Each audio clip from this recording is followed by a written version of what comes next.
But I figured as long as I was bringing in that bottled water and the sex was good, we was okay. But apparently there's not. more to marriage than bottled water and sex. There you go. Though if it's good sex, you do need that bottled water. I'm just saying. 5, 4, 3, 2, 1, 0. All engine. Whether you've been married 1 or 20 plus years, at some point you realized you were married into crazy. And that's what our podcast is all about. We offer love, laughter, and a dose of reality as we unpack this crazy thing called marriage. So sit back, relax, and get your ear hustle on. It's time to start the conversation. All right, let's go.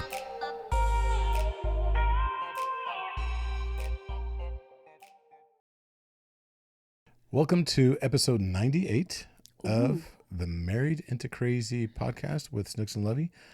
I'm Snooks. I'm Lovey. And we welcome each and every one of you back. You had a lot of choices to take with you on your commute. You had a lot of choices to listen to on the radio. And yet you chose us. And we were so thankful. We were very thankful. Question is, did you tell somebody to join us with you? No, we're very thankful for you, but we love the opportunity to start a party when it comes to the podcast and sharing information. Yes. So, of course, one thing that we're going to be probably doing for the next several weeks, at least 8 weeks or so, is starting off talking about these wonderful shirts we're wearing. Ooh, look at that. Easy mine.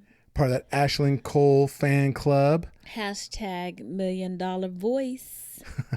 So any of you that watch Sunday's Best on BET, you see just a plethora of talent up there. There's so many individuals that across the nation that are just singing their butts off, for the Lord. Yes, we have church twice a day on Sunday. We have church service at 11 a.m. and then at 5 o'clock, we have church again. Now we do, because we watch Sunday's Best. Yes. And with a watch party with a lot of our peers through Breathe University. But we're all there to support one young lady named Ashlyn Cole. Yes. Well, we're there to praise God. Let me get it straight. We're there to praise. Yeah. But look, I can't say any better than somebody on there said, "I love how you Jesus." Oh, Kelly Price. It was Kelly Price. "I love how you Jesus." And I get me chills right now. If you haven't had the opportunity or made time to actually go and watch the show, please. You got to watch it. Do yourself a favor. And It's not just about Ash. I mean, there's some great individuals on there, some phenomenal singers. And if you like good gospel music, if you love good singing, they don't sing, they sang. If you love to hear that, you will not be disappointed on Sundays at 5 p.m. watching BET, Sunday's Best. And so if you want to do like us and wear your fan club gear, you can go to Ashling's website, which is ashlincole.com. That's ASHLING.com. Go there, and there's a variety of really cool shirts and different gear that you can get. There's mugs, there's hats, there's all kinds of stuff. And it's there to support a great cause. And when you hear her story on the show, you'll know why. And when you hear her sing, you'll just be like, what just happened? Look, she's got a voice that just makes the angels stop and be Jesus. Like, who's that? Where's her wings at? I'm getting chills. I had to go and watch it on YouTube again.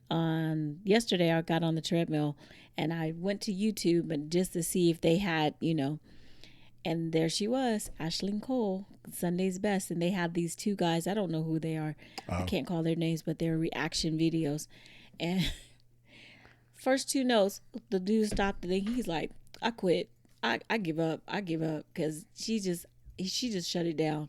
I mean, and she's just getting, I'm looking at the comments and everything, and she's just getting all kind of crazy love.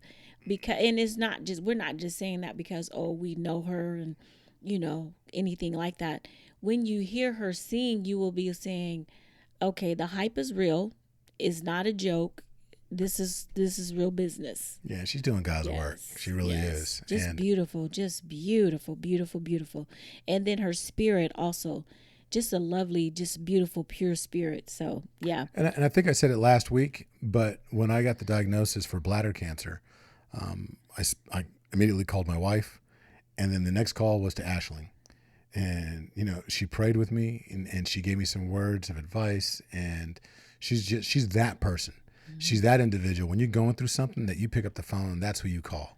Yeah. Not Ghostbusters. You call Ashlyn. So funny. But enough about that. They'll be like, is this whole podcast going to be about her? No, it could not be. yet. When she wins Sunday Best, we're going to have her on, and we're going to interview her. If not before. Yeah. If not before. I'm just saying. Okay, so moving along. Next thing we want to just kind of briefly put out there, we have our Married into Crazy Communications workshop coming up this Saturday at 10 a.m. It's about an hour and a half from 10 a.m. to 11:30 p.m. Pacific Standard Time. Pacific Standard Time. So if you haven't signed up yet, go ahead and go to the website and just click on that link to sign up for the workshop. Every time we have the workshop, we're going to do them once a month, once every Saturday. The last Saturday of every month. And we have a great time, you guys. We have a great time. We get good questions, awesome feedback. So we want you to come and join us. Don't just listen to us on the podcast. We want to see you on Saturday. Right. So it's Zoom. So what you can do is go to marriedintocrazy.com. And right there on the front page, it says, she tried to leave me for somebody else. No, He loves to do that. No, right there on the front page of our website, marriedintocrazy.com, there's a little thing that you can click on there, right there on the front page, where it talks about she asked for a divorce in our 4-year anniversary. That section, click on there, register. It's quick and painless, and you'll get the opportunity. You'll immediately get a link that will give you your disc assessment, so you can have that, which really is about a $97 value. And then on top of that, you'll be able to participate in the workshop. And we think it's definitely worth your while. And this one, we have registrants that are doing this from all over the world. We have people from the United Kingdom that have registered. There are people, of course, here in the United States as well, but across the entire U.S. Yeah, so just come and join us on Saturday, 10 o'clock p.m. 10 o'clock a.m. Pacific Standard Time. Go ahead and register, because registration is going to close. It's going to close 8 p.m. Pacific Standard Time on Friday. Yeah. So when you go on there, take a look. You'll see the clock ticking. Yeah. So it's a great time. Yeah. And we look forward to working with you and sharing with you what the Lord has put on our spirit, so to help you have that better communication between you and your loved one as well. And if you're not in a relationship yet, still, we want to hear you. We want to see you, because you will be in that relationship, and it's about getting those nuggets. Yeah, exactly. So next thing is we want us to make sure that you go on to Apple Podcasts and give us that 5-star rating and leave a review. Any questions or whatever, just give us that review. Lovey likes to say, give us what you think we deserve. I always think we deserve 5, so I'm just going to say put 5 on it. And here's the kind of thing. So we also get emails. And so what I'd like Snooks to do real quick is go ahead, and we did it earlier, but to do that mailbag mischief. Okay. So we get, sometimes we're able to pull from our messages that we get on, or the reviews or whatever. We get email from Tanya. Tanya is from Maine. And Tanya has a question, and that's kind of going to be what our podcast is going to be on today. So Tanya says, Snooks, you said you asked for a divorce at your 4-year anniversary dinner. And in parentheses, she's put, shame on you, LOL. I know that was kind of, anyway, we'll talk later, Tanya. So her question was, how were you able to move from asking for a divorce to staying in a marriage for over 23 years? It was hard work. It was hard work. I'm sorry. It wasn't even for me, right? That question was meant for you. Well, I mean, it wasn't just for you, because I'm not a divorce is not just one person. You know, I mean, it was in this case. It takes more than one person She to be asked divorced. me. I did. But right now, I know, I hear you. I hear you. It's one of those things where it takes two. She asked me. Did you hear that accusatory? Ooh. It wasn't accusatory. No, because it happened. You didn't accuse me. It was absolutely correct. So, well, what happened with us too is when I told Lovey that I wanted a divorce, we always say, we were at dinner, and I think he was a little shocked. I know he was. He was shocked and surprised that I was at that point. And one reason that I was at that, he didn't really think I was at that point to really know. It's because we didn't really communicate so much about my feelings. I had we talked about some of the things that were going on, and I just don't think he thought that I was as far gone as I was. And I was oblivious, completely oblivious. Which is funny to me because, like I said, we did discuss it. We had talked about it. It came up, but we were early in our marriage. We didn't have effective communication, obviously, because if he didn't realize where I was, then we weren't doing a good job communicating with one another. I figured that, hey, you know what? Look, I'm putting food on the table. Actually, no, I wasn't. Thank you. Wait, I'm about to say she was making twice as much as me, but she was putting food on the table and I was supplying the water. I'm about to say. I was like, look here, baby. I love you so much. I got water on tap. Check that out. Look at it. Turn that knob. It wasn't on tap, babe. You did bring home bottled water. Okay. So. True. I did get that bottled water. I sure did. But I figured as that. long as I was bringing in that bottled water and the sex was good, we was okay. But apparently there's more to marriage than bottled water and sex. There you go. Though if it's good sex, you do need that bottled water. Well, I'm just yeah, saying. and towel and right. Anyway, so when we have made the decision that okay, this is what we're gonna do, I'm just done. I didn't want to even consider any other options. I actually at that point I was speaking in emotion and I was angry and I was hurt too. And so I'm lashing out and I'm trying to be hurtful, not on purpose. I realize now that that's what I was doing. So when we decided after I got laid off and Lovey said, okay, because Lovey was moving out the day after I got laid off. He actually had an apartment. He put his deposit down. When I called and told him that I got laid off, he was like, nope, I'm going to stay, make sure my family's taken care of. Once you find a job, if you get on your feet, you still want to get a divorce, then we'll go from there. So between him saying that and us going to counseling, I went through, there was so much stuff that was happening with me as far as I know that deep in my heart of hearts, I was wrong because I would pray, Lord, whatever your will is, that's what I want to do. And his will was not for us to break up, to get a divorce. But I was like, that's not the will I'm talking about, Lord. You know, like you could shuffle the bag and I'm going to draw something else out.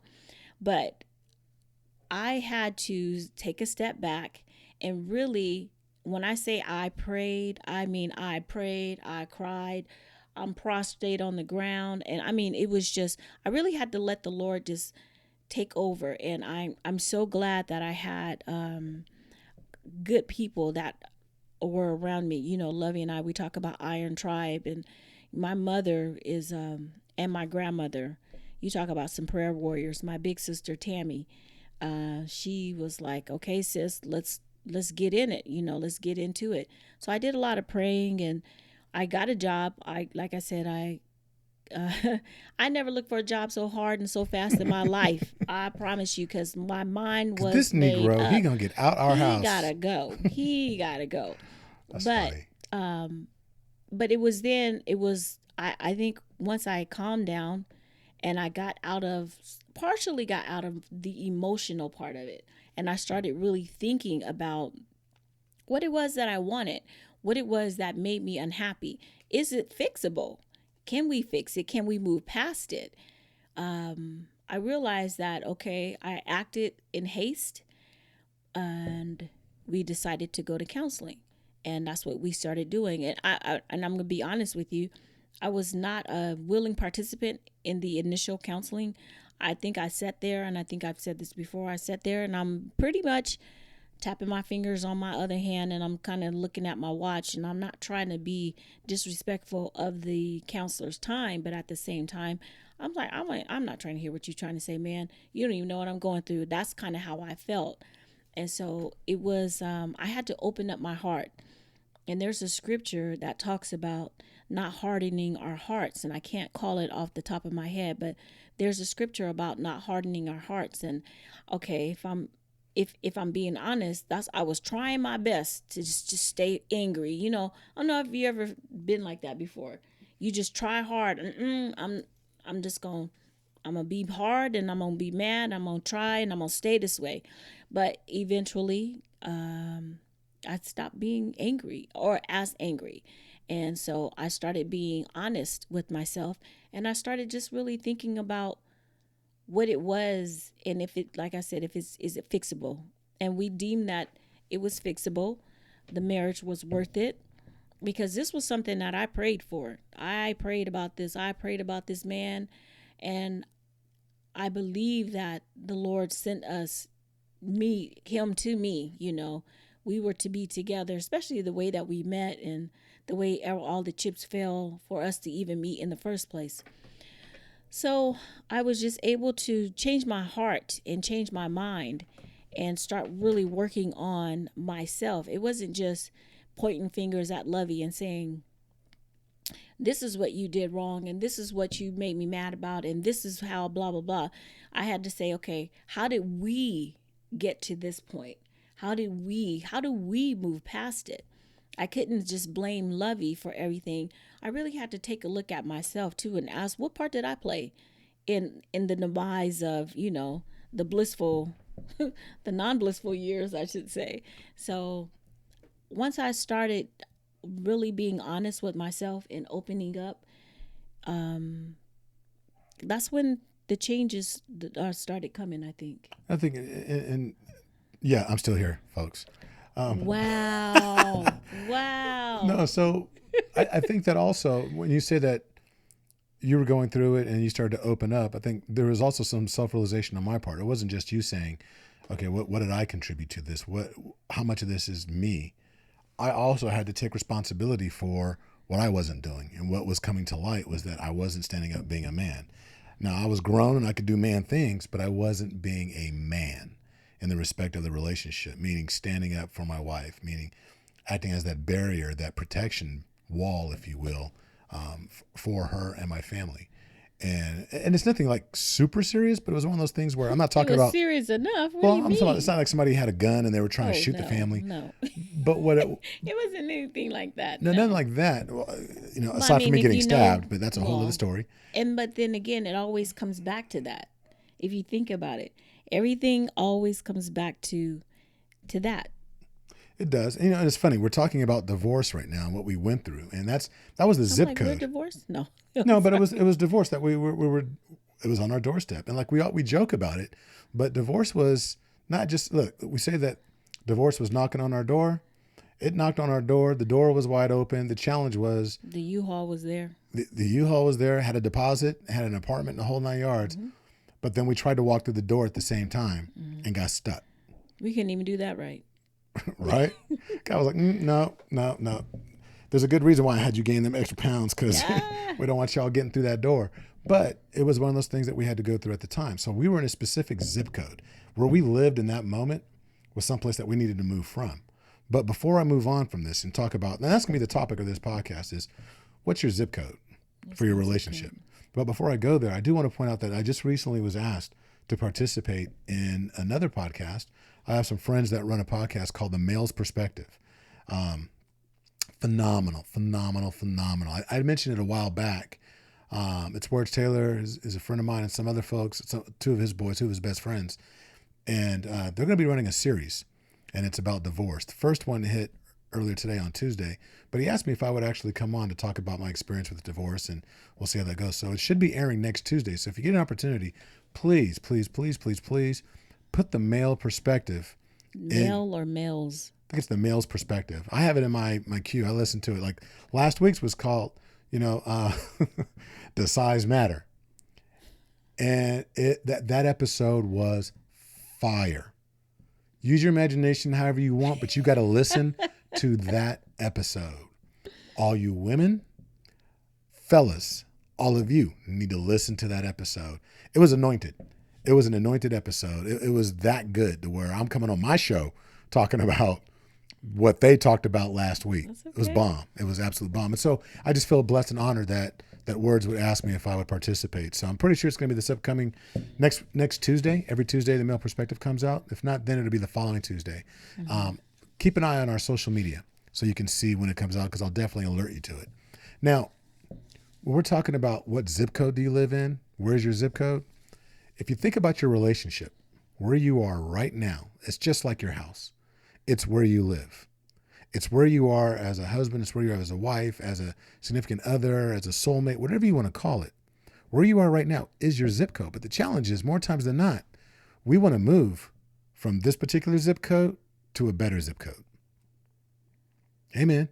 So that's what I'm talking about. So when you're going, go ahead. You're going to say I was something. going to say, well, I mean, it depends on the reasons behind the move. Well, the reasons are there, but the fact is that, like for us, when we were where we were at, we needed to move from the zip code that we were in. Right, but I mean, you have. Okay, go ahead. I'm sorry, I cut you off. So no, I'm just saying that when what happens is, but how do you do that? You got to think about all the things that come into play when you're changing zip codes. What's the first thing you do when you're going to move? Like you find the property. Well, you find the property. Oh, you mean so after you do all that? Well, if you can say that, you want to find the property, right? You want to find the location. What do they say? That the first 3 rules of buying a home is location, location, location. Those are the first thing. So you have to ask yourself, where do I want to live in this relationship? Meaning, what zip code should we occupy? And it's all about location, location, location. You got to know where you're going. You got to have a vision for your relationship. So once you have that vision for your relationship and you know where you want to go, you know the location that you want you and your loved one to reside. When you make that decision and you say, okay, and you commit, like, okay, we're going to move. We're going to get over into that spot. You got to pack. You got to get your house ready. The zip code you're in, the residence, the place you live right now, you have to prepare all of that to make the move. And I'm just going to ask you, we've had a couple of moves. So when we moved, how much fun was that? Packing up everything. It was not fun. Well, I won't say that. It was fun when we moved to this house. It was more fun. Okay. Actually, she's different. I can't stand packing. No. Well, okay, so I'll say this because when we moved, I got new stuff. So Okay, that's a good point. Okay, so let's go there. So when you're packing up and you're going to a new location, right? Again, we're talking about changing zip codes. When you're moving your house, you got to get boxes and you start to evaluate what's important, what's essential. What do I want to take with me from this zip code to the next zip code? So there's a process though, right? So that means that you got to sit there, look at things, evaluate it, and some things make the cut, some things don't make the cut. There's some things that have this value, this you romanticize, you start remembering, you start thinking back and like, nostalgia. Oh, there you go. It's very nostalgic. Do I keep this? But then you have to make a decision. Nah, you know what? This, where I'm going, it's I can't use this anymore. Obsolete. So I got to throw it to the side. So it's obsolete and you toss it. Now, I'm not saying it doesn't pull on your heartstrings. I'm not saying that it didn't hold a place or have value at one point, but now that value is diminished. So you decide, okay, I need to leave that. But then the other thing you discover is that, okay, I got all this stuff. All of a sudden, things start coming out of the woodworks. Everybody I know, including us, we look around like, I did not realize I had this much stuff packed in this little old house. And same thing with your relationship. I was getting ready to say that. There's so when and this kind of ties back into the whole dinner thing. When I'm sitting there, and when I finally said I want a divorce, I can't do this anymore. It was like so much packing had gone on, and I couldn't close the box anymore. So if you can't close the box anymore, what are you gonna do? I got to get rid of some stuff, right? And that was the stuff she was trying to get rid of. Lovey, poor Lovey.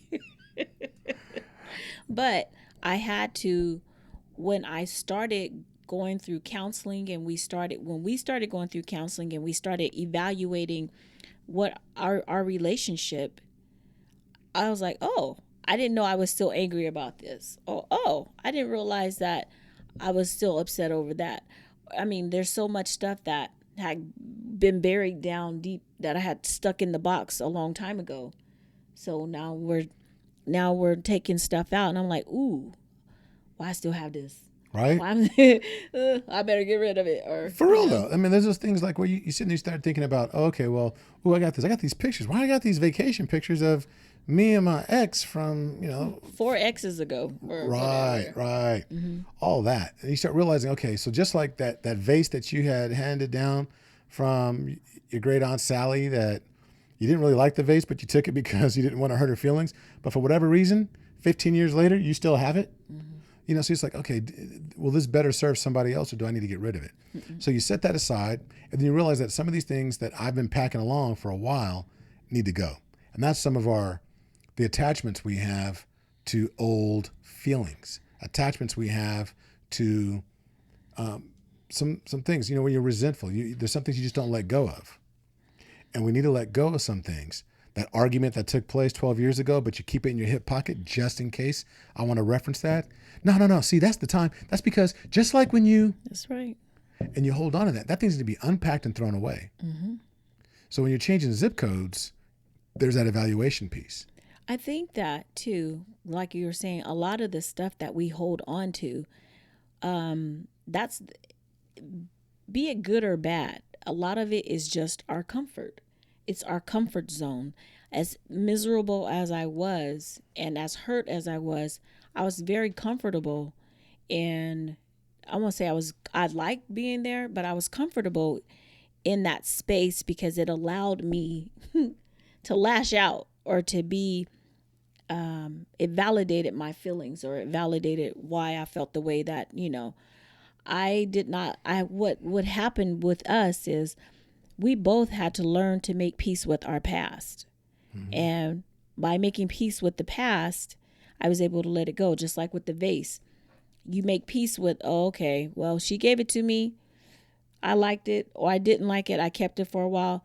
I'm at peace with letting it go, even though, you know, she gave it to me. I don't need it anymore.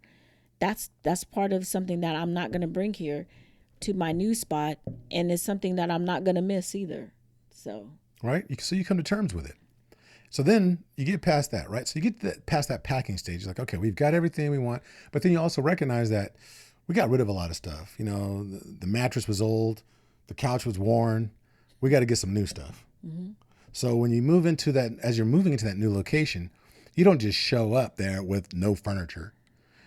You start doing some window shopping. You start going out planning for that new location. And you had the vision to begin with where you wanted to go. Remember, location, location, location. You knew where you were going. So you also went out to the furniture store and you're like, okay, this is what we're going to get. We're going to have it delivered on this date because our move-in date is here, but we're going to have this. So you bring new, and that's new attitudes. That's new way of doing things, new perspectives. new communication. New communication. That's like our workshop. You know, you can't expect to get better in the way that you communicate when you hold on to all the old tools. Listen, if right now we're on what? iPhone 11? There's like an 11 Pro, right? That's like the highest of I'm like, not me. That's the highest of the iPhones right now. But imagine actually trying to communicate with your old Nokia Slide, or, you know, one of those bag phones that my mom used to have. You know, so it's a form of communication, but you can't do it. You can't do all the things you need to do right now with what you used to have. So the same thing, when you're changing zip codes and you're looking for that new furniture, some of that new furniture has to be attitude, mindset, willingness, all the things. Look, I'm gonna keep it real. It's all those things we talk about being crazy. Crazy stands for compassionate, real, accountable, zealous, and yielding. Each one of those is something that you're going to need to unpack, or at least get something new, a new way of being compassionate, a better way of being compassionate, keeping it real, but being kind, you know, being accountable without pointing the finger and accusatory, you know, being zealous, having that joy and serving each other, not just the joy of receiving whatever is being given to you, but also, you know, taking pride in being able to yield when you need to, given the right of way in certain situations. So those are things that you're going to need to do. And we do go into that a little bit in our webinar that's coming up on this Saturday. But when you get to the new spot, those are things that you have the joy of doing. Everybody loves new stuff. You love it. You know, it's like, my coffee has never tasted this good because you got a brand new machine. Look, the coffee's the same. They've been buying the same brand forever. But the same brand, the whole 9 yards, that's different, but it's like it feels better. It tastes better, smells better.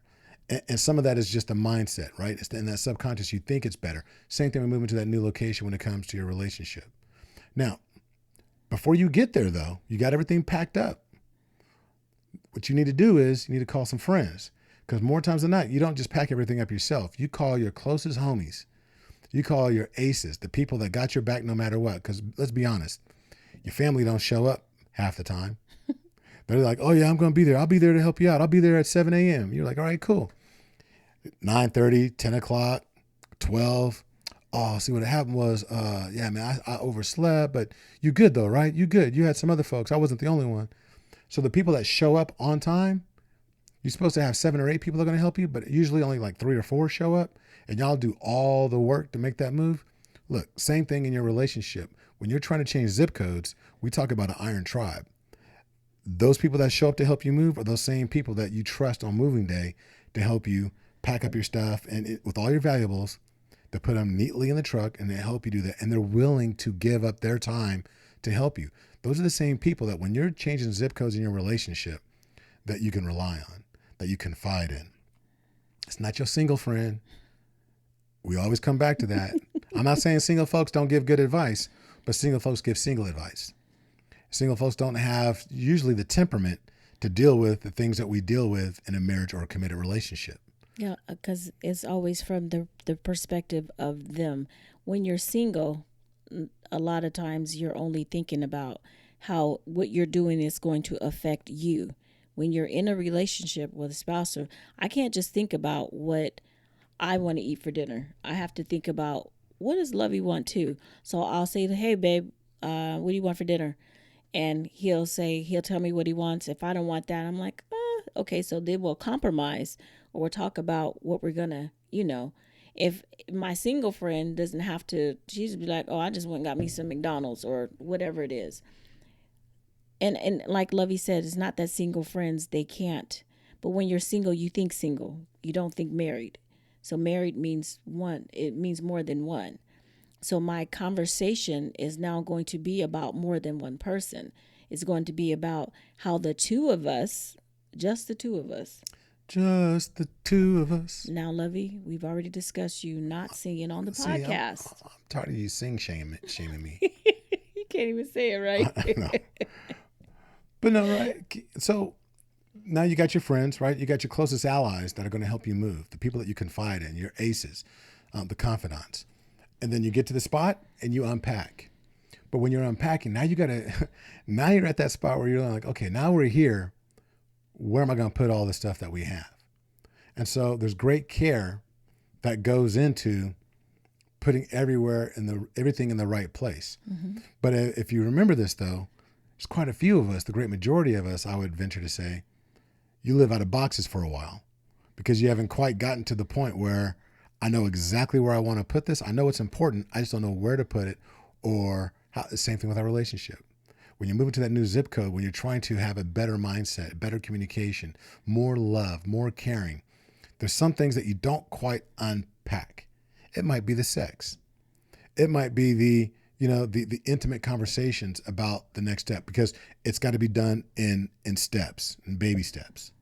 When we're counseling and talking to some of our clients, because we do couple to couple coaching as well, that's available on our website, which of course is marriedintocrazy.com. On the coaching tab. I'm being real. No, but some of the things that we talk about is that you can't do everything at once. It is a process. Mm-hmm. And same thing with moving, whether it's moving boxes for real, but when you're moving from zip code and relationship to another zip code that's going to be better, sometimes there's a process in the unpacking of that as well. And like Lovey was saying, you may not know where everything goes when you first move in, just like when you're changing your zip code or your behavior, your communication style in a relationship. It's going to seem foreign to you, like, oh, I don't know. You have to try. You have to, because it's not going to happen just overnight. You're just going to know where everything, it's just going to be, and it's always going to be there, Did that make sense? It did. Okay. Well, because it's like, it can be like a jack in a box, where it's like, yeah, it just pop. There it goes. And then it pops and everything goes everywhere. Because you're gonna have times when you're changing. Even like for us, after we went through our counseling, I was going to counseling, And when we started making our way back to each other, and I love to say making our way back to each other, because it took time. We had to take our time. We had to take it slow, but we were still committed to it. And here we are. It was almost like we started like redating and re-getting to know one another on a different level. We would go to lunch, and initially the first couple of lunches, it's like we were strangers, and lunch was kind of quiet, and we did very, very surface talk, and there was no deep conversations because, I don't want to poke the bear. I don't want him to get upset, or he didn't want me to get upset. We didn't want to bring up any bad memories as to why we were where we are. But we had to learn we have to be able to talk. And so that's what we started doing. We just started very small. It's funny because steps. we were, as we were going through that was us trying to determine the location. There was some stuff that we had packed up, and we knew that we wanted to change zip codes. We just weren't convinced just yet that we wanted to change zip codes with each other and get there. And it was that feeling out and then finding out, are we going in the same, do we want to live in the same neighborhood? Do we want to be neighbors? Do we want to be roommates? So there's a lot that we had to go through. That's why the conversations in the very beginning were kind of slow and very, like you said, it was just scratching the surface. But then as we gained trust, as we got a little bit more depth, and each moment gained a little, and sometimes that depth may have been just as thin as a piece of paper, a piece of tissue, but it was still depth. And you can't have the expectation that you want that person to, go as deep as you. You just have to be happy that there's movement. Yes, exactly. One thing that we always say, said it a long time ago in the very beginning, is that if you want to be a movement, you have to stay in motion. And the thing about marriage is that if you want your marriage to be a movement, a true movement, then you have to be in constant motion. That motion is changing. That means never resting where you're at. Now you do rest and metaphorically, and being able to sit down and be able to be thankful, but never think that just because things are good right now, that you don't have to put in more work. So there's always going to be more motion. It's hard. It's really, really hard. I'm not going to say it's an easy thing, because there are times when you feel like I really want to change, or I really want to change how I feel, but I just feel stuck. I just can't, like you just can't move forward. And the only thing is, like Lovey said, you just got to keep the motion. You got to keep showing up. You got to keep, it's like that treadmill upstairs. The first time you get on and it's like, oh my God, I could only do 2 minutes or whatever it is. Or you can't do an incline. But the more you do it, the more you show up, you make your mind up, this is what I'm going to do. Subconsciously, a lot of times, I know from myself, I blamed, I blame Lovey for a lot of the feelings that I had. Subconsciously, I was still angry at him. And that's what happens too, So we have our boxes. We're moving to the new zip code. We've agreed on what we're going to take, but each partner has a secret box that the other one doesn't know about. And so mine was, okay, I'm going to pack this up here and bring it with me. Lovey had his or whatever. And so soon as something pops up that's out of the ordinary, I'm going to my box and I'm open up. There it goes again. I'm taking out whatever I shouldn't have been taking out. And, come on. So that's so true. That's so true. And so that's part of the thing too, right? When you're packing up, before you even leave the house or before you leave that zip code, you do come to an agreement. You try to on things. Or what you're going to take. What you're going to take with you.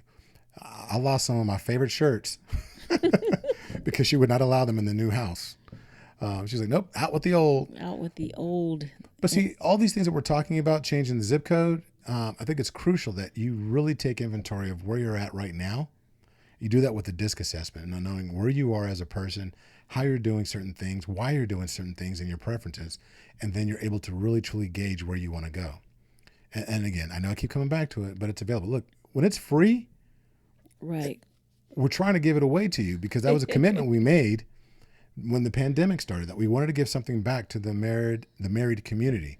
So please, if you haven't already, go and go ahead and register at marriedintocrazy.com. It's right there on the front page. But be prepared in your relationship to change zip codes. I'm sorry, I cut you No, off. you're fine. And what I was going to say too is a lot of times I think that some couple that with couples, sorry, people think, "Oh, I'm good. Oh, I'm good. Oh, we don't have that problem. We don't have this problem. We don't, and we stay stagnant and there's no real growth. And over time, that stagnation will cause a division. And then before you know it, you're like, dang, you way over here, I'm way over there. Our views are different. We almost don't even know each other anymore. So Oh, come on, say that. doing the communication workshop or taking the assessment, what Lovey and I do, we check in with one another. Are you good? And I know exactly what he's talking about. Babe, you good? I'll ask him, are you good? And he's not talking about at that moment right there. He's talking about, are we good? Or is there anything I need to talk about? Is there anything you want from me? And the same thing, I do the same thing with him. So let's not just let our good relationships be the death of what could be a phenomenal relationship. Good is the What is I it? heard Good is the good is the enemy of great. Yeah. And it's funny you even say that. So earlier today, and it's funny I'm going to even share this. So earlier today, I had an old client actually reach out to me. We had done a consultation a while ago and stayed in touch. And he reached out today. He's a business person and owns a business and has employees, the whole 9 yards. And he's looking at developing his team and growing. And he asked me if I would actually administer the disc and help him in this process so he can put his team together. And I feel blessed to be able to say that, no, I told him that I'm not the person for you anymore. Whereas I was in that space before. So I'm fully committed to relationships. I'm fully committed to couples. I'm fully committed to this calling that we have to continue to help other people like us that are going through and went through it. And he's like, okay, well, cool. My bad. He was like, we talked. I gave him a referral to another coach that I truly believe in. And what's funny is like, okay, well, when things go bad in my marriage, I know who to call. And I was like, whoa, hold on. Don't let it go bad, homie. Don't let it go bad. Exactly. I was like, don't let it go bad, man. I said, here's the thing. I said, when you take your car in, we've talked about this. We have a podcast on this where you take your car in for scheduled maintenance, right? So that way it never goes bad. Right. So it's always running smoothly. And I told him, don't wait till your marriage is, you start to hear that knocking in the engine. That's right. So you got to get that daily maintenance. So come see us long before then. Yeah. And so that's what we're talking about. Just, I don't want to belabor the point, but you need to ask yourself, look in the mirror or talk to each other and ask, do we need to change our zip code? And be honest about it. Yeah. It's a good thing. It's not a bad thing. And it's okay if one person says, yeah, I'm good. I'm good right where I'm at. The other person is like, no, we need to change the zip code. And it's not that the person wants to change the zip code without you. It just means that, it's time for some growth. If one needs to grow, both need to grow. And when he say we need to change, he didn't say I need to change the zip code. We. Right. So let's get on the same page. Because maybe that person, so yeah, we're good. Well, your spouse may not want to be good. Your spouse may want to be phenomenal. They want to be great. And so let's make it happen. Amen. And that was exactly the root of our problem. I thought we were good. She didn't. Mm-mm. And so she needed a zip code change. And while I would have been perfectly happy, go lucky to live right there in that zip code, I had to man up and be like, okay, it's time to move. Snooks wants to move. We got to go. We got to go. And that's exactly what we did. Now, it wasn't easy, and we talked about that. We'll get into it more down the road. But ask yourself, is it time to change your zip code? But I will tell you what time it is. It's time to grab 2 for the road. So it's going to be the I Can for couples. Done this in forever. I know. It feels that way. So what we do is we reach into the I Can for couples, and there's 40 different affirmations that are in the can.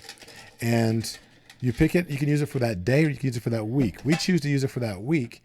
And I pull one for the fellas or one spouse, and she pulls for the other. Mm-hmm. So what does yours say, Snooks?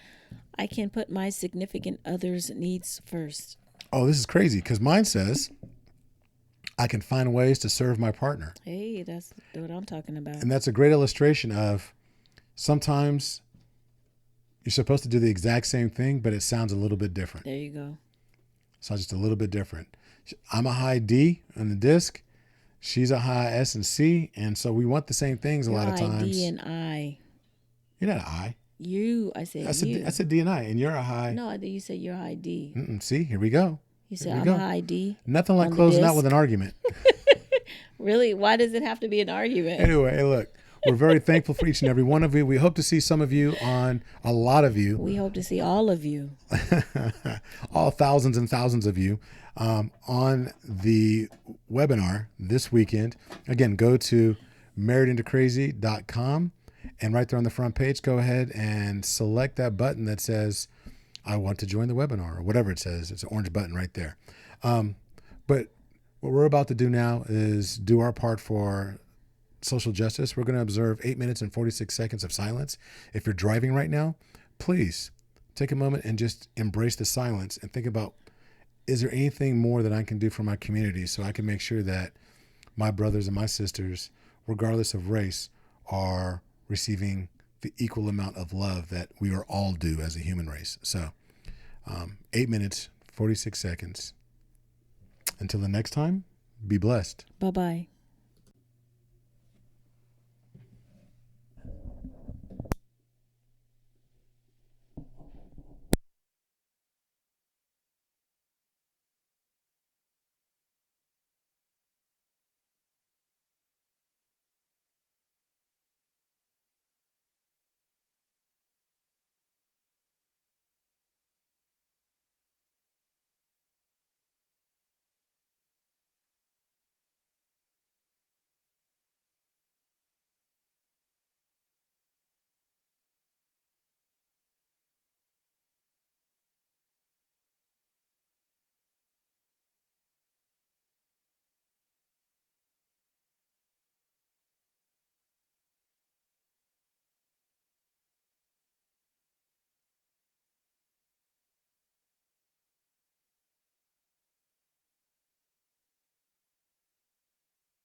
Bye.